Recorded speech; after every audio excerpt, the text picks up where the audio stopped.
Hello everybody, this is Villain Fuse, and this is FX Game Exchange in Corpus Christi.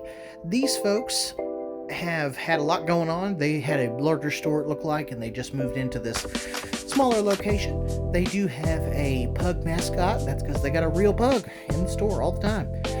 I do want to preface that this store looks better in my video than it does in real life. It is very jumbled, dirty. I was overall very disappointed in the store. As a collector who enjoys stores like this, there seemed to be a lot of filler content on the shelves, seemed to be a lot of games with like printer paper printed stuff around the game carts.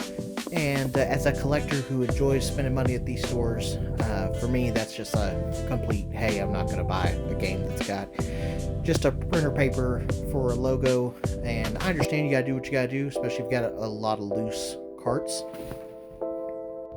They did have a lot of product kind of on top of product, which made it really hard to see what they did and didn't have, and if there was anything I was actually interested in. I will say we spent a lot more time here than I thought, and that's mostly because I think I was trying to decipher what was happening in the store. And while we were here, they do have a little section with kind of VHSs, Blu-rays.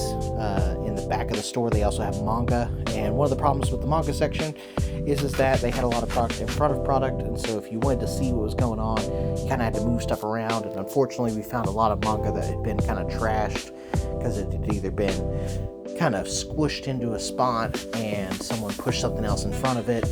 They did have a couple of statues and figures, some pops, of course. They did have some video game accessory items here on these back shelves, as well as I remember some train sets and antique toys, Star Wars figures, things of that nature. One of the things that really disappointed me about this store was the customer service. When we first came in, it looked like the owner was behind the counter, and he was having a conversation with a customer, and it just seemed as though that conversation was kind of going nowhere, and he was trying to have the last word about whatever was going on. And I understand from a customer service point of view that it's not very helpful to do that. Sometimes you just gotta let the guy who is or isn't wrong just be right in that instance. We're not talking about monetary value in this instance. And when we came in a little later, one of his other guys came in, and he was like eating in front of us within a couple of feet of each other. It was just kind of disgusting while we were there. Unfortunately, we gave this store a 1 out of 5, doing fine without a villain for FX Game Exchange.